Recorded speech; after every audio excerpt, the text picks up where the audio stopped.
He inherited a whole town, but its past was a graveyard of secrets. The letter arrived on a Tuesday morning, sealed with black wax and bearing the name of a law firm Marcus had never heard of. Inside, written in precise legal script, were words that would change everything. You have inherited the town of Saloon, Wyoming, in its entirety.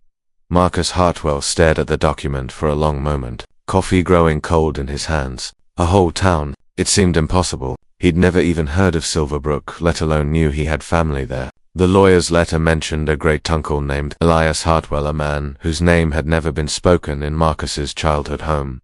3 weeks later, Marcus found himself driving down a dusty road that seemed to stretch endlessly toward distant mountains. His sedan kicked up clouds of red dirt as he approached what the GPS claimed was his destination. When Silverbrook finally came into view, he pulled over and just stared.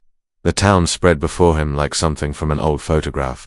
Perfectly preserved but eerily quiet. 2-story buildings lined a wide main street, their wooden facades weathered but sturdy. A clock tower rose from the center of town, its hands frozen at 20 minutes past 3. Not a single person walked the sidewalks. Not a single car moved along the streets. Marcus drove slowly into town, the sound of his engine echoing off empty storefronts. He passed the Silverbrook Saloon, its swinging doors still and silent. The general store's windows were dusty but unbroken. Everything looked as though the townspeople had simply vanished one day, leaving their lives behind. He parked in front of a modest house at the end of Main Street, the address the lawyer had given him as his great-uncle's residence. The key was exactly where the letter said it would be, hidden under a loose floorboard on the front porch. Inside, the house felt heavy with decades of silence. Dust motes danced in shafts of afternoon sunlight that streamed through lace curtains. The furniture was simple but well made, covered in white sheets that Marcus began pulling away one by one. In the sitting room, he found a leather chair positioned near a window that overlooked the entire town. This must have been where Elias spent his final years, watching over his empty kingdom. Marcus spent his first night in Silverbrook exploring the house. In the kitchen, he found shelves lined with preserved foods that looked decades old. The bedroom upstairs contained a trunk filled with old photographs and documents. But it was in the study that he made his first real discovery. The desk drawers were locked, but the keys hung on a nail nearby. Inside the largest drawer, Marcus found a leather-bound journal filled with his great-uncle's careful handwriting. The entries began in 1952 and continued almost to the present day. The first pages told the story of a thriving mining town, full of families and hope. March 15, 1952, one entry read, "The silver mine is producing well. Sarah Mitchell had her baby today, a healthy boy they're calling Thomas. The whole town celebrated at the saloon. Life is good here in Silverbrook." But as Marcus read deeper into the journal, the tone began to change. Entries from the 1960s spoke of accidents at the mine, of families beginning to leave. By the 1970s, whole pages were devoted to funerals and farewells. August 3, 1978, Elias had written, "The Johnsons packed up and left today. That makes 12 families gone this year. The mine closed last month. I don't know how much longer we can hold on." Marcus closed the journal and walked to the window. The empty street below looked different now, haunted by the ghosts of children who once played there, of couples who once strolled hand in hand past the storefronts. The next morning, he decided to explore the town more thoroughly. He started with the saloon, pushing through the swinging doors into a room that still smelled faintly of whiskey and tobacco. The bar was polished wood, lined with glasses that caught the morning light. A piano sat silent in the corner, sheet music still propped on its stand. Beautiful Dreamer by Stephen Foster.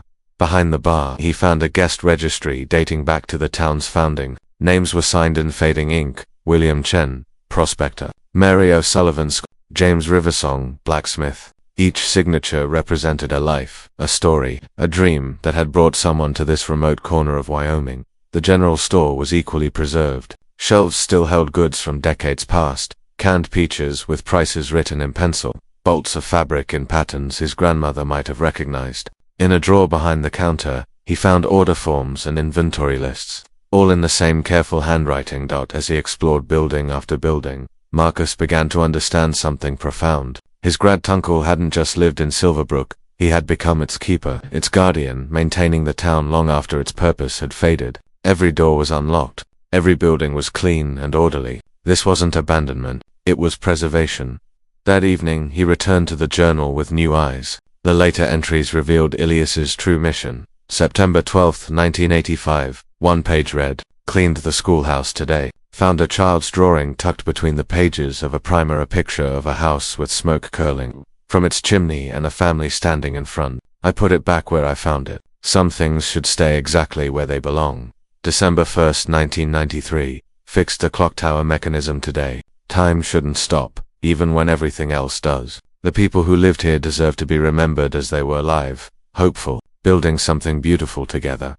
Marcus read through the night, following his great-uncle's journey from young man to old, from resident to caretaker. The entries revealed a man who understood that Silverbrook represented something precious, a complete community, a way of life that was disappearing from America. Near the end of the journal, the entries became more personal. April 22nd, 2019. My health is failing, but the town remains strong. I've been thinking about what will happen when I'm gone. The lawyers tell me I have a great nephew in Denver. I hope he understands what this place really is, not just buildings and land, but the preservation of dreams. The final entry was dated just 6 months ago, October 15th, 2024.